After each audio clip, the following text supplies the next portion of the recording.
జగన్మోహన్ రెడ్డి పాలనలో వైఎస్ఆర్సీపీ నాయకులు చేసినటువంటి అవకతవకల్ని, అవినీతిని ఇప్పుడు కూటమి ప్రభుత్వం ఒక్కొక్కటిగా బయట పెడుతూ ఉంది. అధికారాన్ని అడ్డం పెట్టుకొని ఏ శాఖల్లో ఎవరెవరు అవకతవకలకి, అవినీతికి పాల్పడ్డారో వారిని అరెస్ట్ చేసేలాగా కూడా ఆంధ్రప్రదేశ్ ప్రభుత్వం రంగం సిద్ధం చేస్తూ వారి భరతం పడుతున్నటువంటి నేపథ్యంలోనే ఇప్పుడు వైసీపీలో ఉన్నటువంటి కొంతమంది సీనియర్ నాయకులకి సన్ స్ట్రోక్ అయితే తగులుతూ ఉంది. చెవిరెడ్డి భాస్కర్ రెడ్డి కుమారుడైనటువంటి చెవిరెడ్డి మోహిత్ రెడ్డి ఇప్పటికే పులివర్తి నాని మీద దాడి చేసినటువంటి కేసులో అరెస్ట్ అయ్యి ఆయనకి నోటీసులు ఇచ్చి బయటకు వదిలిపెట్టినటువంటి నేపథ్యంలో ఈ అగ్రిగోల్డ్ భూముల అమ్మకాలు అలాగే కొనుగోళ్ల వ్యవహారంలో జోగి రమేష్ కుమారుడు కూడా నిన్న ఏసీపీ అధికారులు అరెస్ట్ చేసినటువంటి నేపథ్యంలో జోగి రమేష్ తర్వాత వైఎస్ఆర్సీపీలో ఉన్నటువంటి నాయకుల్లో ఎవరు అరెస్ట్ కాబోతున్నారు, నారా లోకేష్ గారి రెడ్ బుక్లో ఎవరెవరి పేర్లు ఉన్నాయి అనేది ఇప్పుడు తీవ్ర చర్చనీయాంశంగా అయితే మారింది.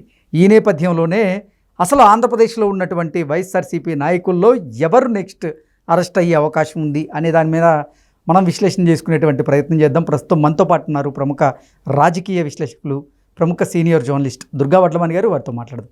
దుర్గా నమస్తే. నమస్తే. వైఎస్ఆర్సీపీలో ఉన్నటువంటి కొంతమంది నాయకులు అధికారాన్ని అడ్డం పెట్టుకొని గతంలో వారు కొన్ని అవకతవకలకి, అవినీతికి పాల్పడినటువంటి నేపథ్యంలోనే ఇప్పుడు ఆంధ్రప్రదేశ్ ప్రభుత్వం వారి మీద చర్యలు తీసుకుంటూ వారిని అరెస్ట్ చేస్తూ వస్తున్నటువంటి నేపథ్యంలో ఇప్పుడు వైఎస్ఆర్సీపీలో ఉన్న నాయకుల్లో తరువాత ఎవరు అరెస్ట్ కాబోతున్నారనేది తీవ్ర చర్చనీయాంశంగా మారింది. ఇప్పటికే చెవిరెడ్డి భాస్కర్ రెడ్డి కుమారుడు చెవిరెడ్డి మోహిత్ రెడ్డి ఆయన్ని బెంగళూరులో ఆంధ్రప్రదేశ్ పోలీసులు అరెస్ట్ చేయడం, తర్వాత నోటీసులు ఇచ్చి వదిలేయడం, ఇప్పుడు అగ్రిగోల్డ్ భూముల వ్యవహారంలో జోగి రమేష్ కుమారుడిని ఏసీబీ అరెస్ట్ చేయడం, ఇప్పుడు వారి అదుపులోనే ఆయన ఉన్నటువంటి నేపథ్యంలో తరువాత ఎవరు అనేది తీవ్ర చర్చనీయాంశంగా మారింది. ఏంటి మేడం, నారా లోకేష్ గారి రెడ్ బుక్లో ఎవరెవరి పేర్లు ఉన్నాయి, తర్వాత వైఎస్ఆర్సీపీ లీడర్ ఎవరు అరెస్ట్ కాబోతున్నారు అంటే ఏం చెప్తారు? అంటే మీరు అనుకోవచ్చు వల్లభనేని వంశీయ, కొడాలి నానియ, పెద్దిరెడ్డి రామచంద్రారెడ్డి, పెద్దిరెడ్డి మిథున్ రెడ్డి, లేదంటే రోజానా అని అనుకోవచ్చు. జగన్మోహన్ రెడ్డి ఎందుకు కాకూడదు? జగన్మోహన్ రెడ్డి కూడా అవ్వచ్చేమో. రెడ్ బుక్ లో ఎవరి పేర్లు ఉన్నాయి ఎవరికి తెలుసు. అసలు రెడ్ బుక్ అంటే ఏంటో కూడా అర్థం కాకుండా రెడ్ బుక్ తెరిచేశాడు లోకేష్ అంటే. లోకేష్ ఎందుకు తెరుస్తాడు? ఇప్పుడు వాళ్ళు తప్పులు చేశారు. అగ్రిగోల్డ్ ఎప్పటి నుంచో ఉంది కదా ఈ గొడవలు, ఈ వ్యవహారాలు అవంతా. 2 నెలలు వాళ్ళు దాని మీద కూర్చుని మొత్తం వివరాలు సేకరించాక మరి నువ్వు నీ కొడుకు పేరుని ఎందుకు రిజిస్టర్ చేయించావు? సరే, ఇంతకీ అసలు నెక్స్ట్ వైఎస్ఆర్సీపీలో ఎవరు అరెస్ట్ కాబోతున్నారు? ద్వారంపూడి చంద్రశేఖర్ రెడ్డి, కొడాలి నానియ, వల్లభనేని వంశీయ, అంబటి రాంబాబా, పెద్దిరెడ్డి రామచంద్రారెడ్డి, పెద్దిరెడ్డి మిథున్ రెడ్డి, జోగి రమేష్ గారా? అసలు ఎవరు అరెస్ట్ కాబోతున్నారు? నెక్స్ట్ జోగి రమేష్ అయితే లైన్లో ఉన్నారండి. You are in queue.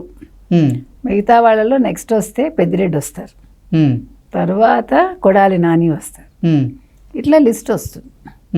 కాబట్టి ఇప్పుడు ఎందుకు జోగి రమేష్ అంటే మరి ఇందులో ఇన్వాల్వ్ అయ్యాడు కదా ఆయన. జోగి రమేష్ ఇన్వాల్వ్మెంట్ ఉంది కదా. ఇప్పుడు కొడుకు ఎక్కడో యుఎస్లో చదివారు, అతను అక్కడ జాబ్ చేస్తున్నాడు, అతను చిన్నవాడు అమాయకుడు అంటున్నారు. పైగా వాళ్ళ మిస్సెస్ ఏమన్నారు, చంద్రబాబు నాయుడు మీకు ఓ కొడుకున్నాడు, మీకు ఓ మనవడు ఉన్నాడు దేవాంశ్ అని. అవసరం అవన్నీ? ఏం చెప్పాలి ఆవిడ? సరే నా కొడుకు తప్పు చేశాడో ఒప్పు చేశాడో కోర్టులో తేల్చుకుంటావు అనాలి. నా కొడుకు తప్పు చేయలేదనాలి, అక్కడితో ఆగిపోవాలి కదా. శాపనార్థాలు ఏంటండి? తప్పు కదా. ఇంకొకటి, అసలు ఈ కొడుకు పేరుని ఎందుకు పెట్టావు అంటే ఆవిడ చెప్తుంది ఏంటంటే నా కొడుకు అసలు అమాయకుడు, నా కొడుకు అసలు ఏం తెలీదు, ఆయన విదేశాల్లో పై చదువులు చదువుకొని ఇక్కడికి వచ్చారు, అవినీతి మరకలంటించేటువంటి ప్రయత్నం చేస్తున్నారు ఇప్పుడు టీడీపీ లీడర్లు, అలాగే ఆంధ్రప్రదేశ్ ప్రభుత్వం అంటూ కూడా ఆవిడ తెలుగుదేశం పార్టీ మీద, ఆంధ్రప్రదేశ్ ప్రభుత్వం మీద కూడా విమర్శలు చేస్తూ ఉన్నారు. ఏంటి, ఎలా చూడాలంటారు? మరి జోగి రమేష్ ఏమో ఇదే విషయం మీద మాకు తెలియదు, మేము కొనలేదు అన్నాడు. మరి వాళ్ళ కొడుకు నిన్న తెలియదు, కొనకూడదని అందరూ కొన్నారు, మేము కొన్నాం అన్నాడు. మీకు తెలుసా అది? నిన్న పోలీసుల దగ్గర పట్టుకెళ్తుంటే ఆయన ప్రెస్తో ఉన్నాడు అన్నమాట. అంటే ముగ్గురు అసలు ముందు మాట్లాడుకోలేదా? ఆ సమన్వయం లోపించిందా? సమన్వయం లోపించింది, అదే మీకు చెప్తున్నా. స్క్రిప్ట్ ఇవ్వాల. జగన్మోహన్ రెడ్డికి స్క్రిప్ట్ ఉన్నట్టు వీళ్ళకి స్క్రిప్ట్ లేదు. ఓకే, అది తెలియలేదు అంటే ఇంకా అనుభవం లేదు కదా. ఇప్పుడు దీనికి ఏం చేస్తున్నారు వాళ్ళు? ట్రంప్ కార్డ్ ఏం వాడుతున్నారు? కులం అనే ట్రంప్ కార్డు వాడుతున్నారు. బీసీ నేతను కాబట్టి నన్ను అసలు బీసీలేసి ఎస్సీలేంటి, ఎస్టీలేంటి, బ్రాహ్మిన్స్ ఏంటి, రెడ్లేంటి, కమ్మలేంటండి? ఎవడైనా తప్పు చేస్తాడు. కులంతో ఏముంది, వ్యక్తిగా చేస్తారు అంతే. ఆ బ్రాహ్మణ్కి చేస్తే బ్రాహ్మణ్ కాబట్టి నన్ను అరెస్ట్ చేయకండి అంటాడా? తప్పు కదా, తప్పే. అది బ్రాహ్మణా లేకపోతే నువ్వు బీసీ ఇవి కాదు కదా. అంటే 2 తెలుగు రాష్ట్రాల్లో ఏ నాయకుడిని అరెస్ట్ చేసినా గానీ ఫస్ట్ వాళ్ళు తీసుకొస్తుంది ఇప్పుడు కులం కార్డే, క్యాష్ కార్డే కదా. అవునండి, అది తప్పు కదా. అది ఎట్లా తీసుకొస్తావు? నువ్వు ఎవడైతే ఏంటి, నువ్వు రాజకీయాల్లోకి వచ్చావు, ఇప్పుడు నువ్వు అవినీతి చేసావని కదా వచ్చింది. 5 కోట్ల అవినీతి చేసావు, మరి చేశాక ప్రూవ్ చేసుకో చేయలేదని. అంతేగాని నువ్వు బలహీన వర్గాలకు చెందిన వాడివైతే ఏంటి అంటే తప్పు చేయొచ్చా? ఇప్పుడు నువ్వు చెప్పేది అదే. ఇప్పుడు మీరు చెప్పిన 2 అంటే ఆయన ఉద్దేశం ఇక్కడ మనం 2 రకాలుగా గమనించాము. అంటే అగ్రవర్ణాల వారు తప్పు చేశారు కానీ వాళ్ళని పట్టించుకోలేదు, బలహీన వర్గాలకు చెందిన వాడిని కాబట్టి నన్ను ఎక్కువగా టార్గెట్ చేస్తున్నారని భావించి అలా చెప్పి ఉండొచ్చా? లేదంటే ఒరే నేను చేసింది చాలా తక్కువరా నాయన, నాకంటే పెద్ద కులాల వాళ్ళు ఉన్నారు, వాళ్ళు ఇంకా ఎక్కువ చేశారని చెప్పి ఉండొచ్చా? అంటే ఆయన ఉద్దేశం ఏమై ఉండొచ్చు అంటే ఏం చెప్తారు? మీరు చెప్పినట్టు ఇలా కూడా తీసుకోవచ్చు కానీ అదైనా తప్పే కదండి. ఇప్పుడు పెద్దిరెడ్డి లైన్లో ఉన్నాడు, ఇవాళ నోటీసులు ఇచ్చింది కదా, పెద్దిరెడ్డికి నోటీసులు వచ్చాయి. ఆయన ఎన్నికల అఫిడవిట్లో కొన్ని ఆస్తులు అందులో మెన్షన్ చేయలేదు, ఇవాళ కోర్టు నుంచి సమన్స్ వచ్చాయి ఆయనకి. అదే విధంగా మిగతా విషయాలు కూడా వస్తాయి. ఇప్పుడు జోగి రమేష్కి వచ్చాయి, నెక్స్ట్ జోగి రమేష్ ఇప్పుడు వాళ్ళ కొడుకు అయ్యాడు. ఇప్పుడు ఇవాళ మీకు చూస్తే కొమ్మినేని శ్రీనివాస్ ఏమన్నాడు విన్నారా మీరు? సాక్షిలో ఏమంటున్నాడు? ఒకవేళ అవి ఎలాగా అమ్మకూడదు, కొనకూడదు, రిజిస్ట్రేషన్ చేయకూడదు అంటే చేయకూడదని చెప్పేసి వదిలేసేయండి అక్కడికి అంటున్నాడు. ఏమిటో అంటే కానీ చర్యలు మాత్రం తీసుకోకూడదు అంటారా? తీసుకోకూడదు. ఎవరు తీసుకోవాలంటే చర్యలు? అసలు ఎవరు తీసుకోకూడదు, వాళ్ళకి తెలియదు కదా. ఇప్పుడు ఎలా అమ్మకూడదు, కొనకూడదు అంటే ఓకే అది అక్కడితో ముగించేసి. మరి ఎవరు చర్యలు తీసుకోకపోతే పరిపాలన ఎలా ముందుకు సాగిద్ది అంటారు? అంటే వైసీపీ వాళ్ళకు రూల్ ఉంటుంది కదా. ఇప్పుడు వాళ్ళ కోర్టులు వేరు, వాళ్ళ రాజ్యాంగం వేరంటారా? రాజ్యాంగం వేరు ఉంటుంది, మీరు కొత్తగా తెలుసుకోండి. ఓకే, వైసీపీ వాళ్ళ రాజ్యాంగాలు, వైసీపీ వాళ్ళ కోర్టులు, వాళ్ళు చేసే తప్పులు ఒప్పులు అవన్నీ వాళ్ళకి వేరే రాజ్యాంగం ఉంది వాళ్ళకి. అంటే మాకు జర్నలిజంలో నేర్పిలేదు, మనకి తెలియదు. మరి ఇప్పుడు కొత్తగా ఇప్పుడు మనం తెలుసుకుంటాం. అంటే సీనియర్ మోస్ట్ జర్నలిస్టులు చెప్తున్న ఉవాచల్ని మనం తీసుకుని మనం ఇట్లా దాన్ని అన్వయించుకోవాలన్నమాట. ఓకే, ఎందుకంటే మనకు తెలియదు కదా, మన మామూలు మనుషులం కాబట్టి మామూలు జర్నలిస్టులం మనం.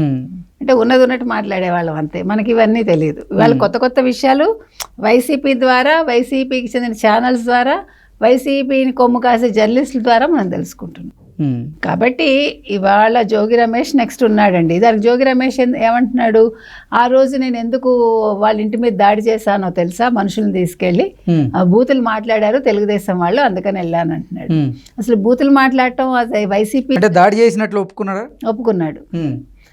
ఇప్పుడు వైసీపీ వాళ్ళకి కదా అది హక్కు. మరి దాడి చేసినట్లు ఒప్పుకుంటే మరి ఆంధ్రప్రదేశ్ ప్రభుత్వం చర్యలు తీసుకోకుండా సైలెంట్గా ఎలా ఉంటుందని ఊహించుకుంటున్నాడు అతను. తీసుకుంటారు అందుకే. ఇప్పుడు ఇంకొకటి, ఇప్పుడు జోగి రమేష్ మీరు చెప్పినట్టు ఇక్కడ కూడా ట్రంప్ కార్డ్ అదే వాడతాడు. పైగా ఇప్పుడు చాలా మర్యాదగా ఎలక్షన్స్ అయిపోయి వాళ్ళని ఓడిపోయాక చాలా మర్యాదగా మాట్లాడుతున్నాడు చంద్రబాబు నాయుడు గారు మీరు చూస్తే. అంటే ఆయన అధికారంలో ఉన్నప్పుడేమో విచ్చలవిడితనంతో మాట్లాడేవారని, ఇప్పుడు అధికారాన్ని కోల్పోయిన తర్వాత అది కొడుకు అరెస్ట్ తర్వాత అసలు జోగి రమేష్ గారు డీలా పడిపోయారు అనేటువంటి వార్తలు కూడా కొన్ని చూసాం మేము.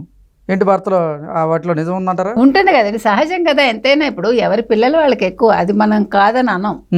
అది తండ్రి ప్రేమ అనేది, తల్లి ప్రేమ అనేది దానికి ఎవరు సాటి ఉండదు దానికి, అది ఒప్పుకుంటాం. కానీ మీరు పిల్లల్ని మరి పెంచేటప్పుడు ఇలాంటి పనులు ఎందుకు చెప్పటం, చేయించటం?